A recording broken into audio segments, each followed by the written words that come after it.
Welcome to the Productivity Show, a podcast where we believe you can get the important stuff done without having to sacrifice your health, family, and things that matter to you. My name is Brooks Duncan. I'm the COO of Asian Efficiency, where we help people become more productive at work and in life. And today is another Wisdom Wednesday episode where you'll get actionable productivity advice in less than 10 minutes.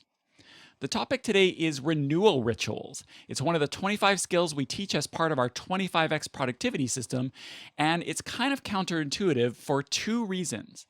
Number one, for high achievers, we want tips and strategies about doing stuff. It's right there in the title of the book, right? Getting stuff done. How do I get more done faster? It's really a natural desire and where most people start with productivity, which is understandable.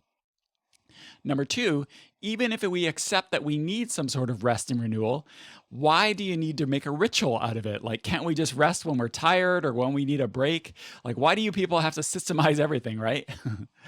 Well, I totally get where you're coming from, but here's the thing. Like so much of productivity, we can actually look to the world of athletics for inspiration.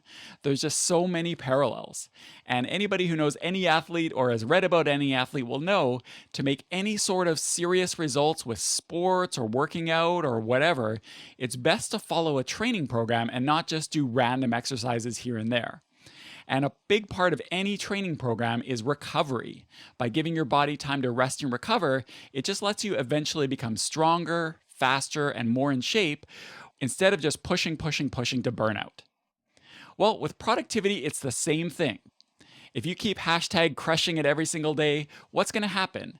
Yeah, you'll go hard for a while, but eventually you're going to burn out, your work will suffer, your relationships will suffer, your personal life will suffer, and you might feel productive for a while, but it's not going to last. So what we want to do is we want to create a renewal ritual for yourself, but of course then the question is, how do you do it? Well, there's 3 levels to creating a renewal ritual. Number 1, have renewal throughout the day. Number 2, have renewal during the week. And number 3, make your life a series of sprints. And we're going to dive into each section now. So level 1 is having a renewal ritual throughout the day. And so we're going to start at the smallest level. And I'm sure you've been there. You start working on something and you're just grinding. And then the next thing you know, you've been going for hours, your water bottle is empty, and you just feel exhausted. Or maybe you finish working on a heavy task, you switch over to the next thing on your list, but you just can't then make any progress because you're just brain dead and you're just sort of clicking around, checking email maybe, or onto distracting websites, and you just can't get going on that next thing. Well, if you listen to the podcast for a while, you're going to be familiar with a productivity technique called the Pomodoro technique. We're not going to go into a deep dive in that here because we've talked about it a lot. In the show notes to this episode, which you can see at theproductivityshow.com, I'll include a link to the guide on a website, which will take you right through the Pomodoro technique. But the basic idea is you work for 25 minutes, then you rest for 5, then rinse and repeat with some longer breaks mixed in. Some people work longer than 25 minutes, and when people talk about the Pomodoro technique, that's what they usually focus on, the working part. But I'd argue that actually the most important part is the rest part. That's what makes the working part possible. We asked our Productivity Academy members, what are some things you do during your Pomodoro rest periods? And some people do some sort of simple exercise, so like kettlebell swings, push-ups, jumping jacks, pull-ups. Some people play a musical instrument. That's actually what I do sometimes. Some people take a power nap. Some people read a book. Some people juggle. Some people stretch. Some people take a power nap when the breaks are a little longer. It really doesn't matter what you do as long as it's some sort of quick rest and recovery. So even if you don't follow the Pomodoro technique, and not everybody does, that's totally fine, but try to schedule or work structured breaks into your day. It's going to make a huge difference. So that's level 1. Throughout the day. Now let's move on to level 2, which is during the week.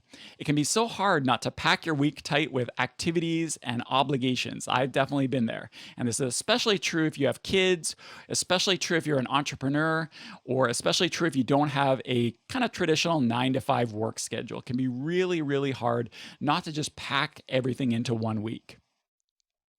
It's what they say, right? If you can work anytime, it becomes really, really hard not to work all the time. So for all of the reasons we've talked about already, I'd really encourage you to structure your week with some sort of rest and recovery.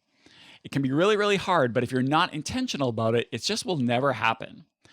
There's a book that we like on the podcast called The Power of Full Engagement. I'll link to it in the show notes. And it gave an example of a busy executive with 3 kids who really wanted to be present with his family, but was also really not willing to sacrifice his performance at work. And it's hard, right? Like, how do you do both?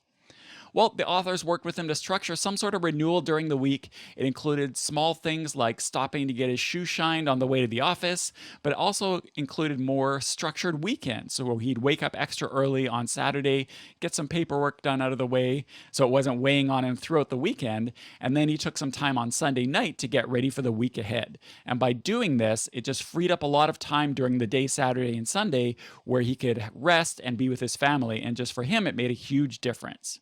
Now, yours is likely going to look different. You might not be in this situation. You might not have the same ability. But the key is, what can you do during the week that will give you at least some renewal time? Try to structure it in so that you make sure that it happens. So that's number 2, rest and renewal throughout the week. For level 3, what we recommend is to make your life into a series of sprints. And there's this saying that you hear all the time that says something like, life is a marathon.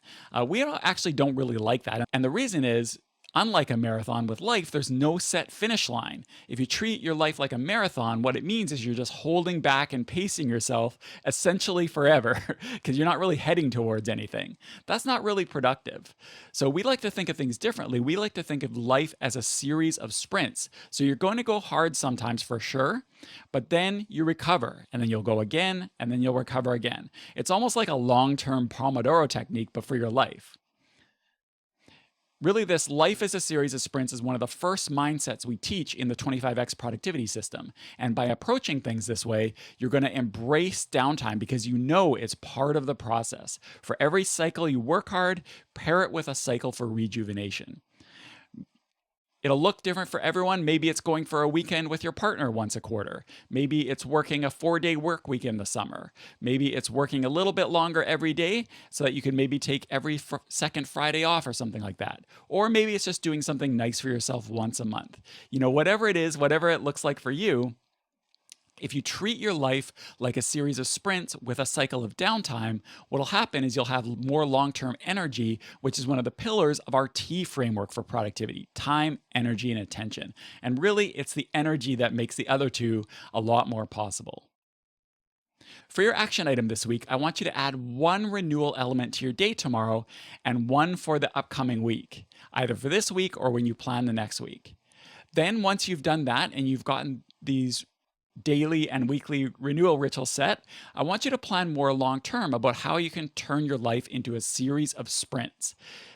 What will that look like, and what will your reward be when you do it? You'll be so happy that you did. So thank you so much for tuning in, and I'll see you next time.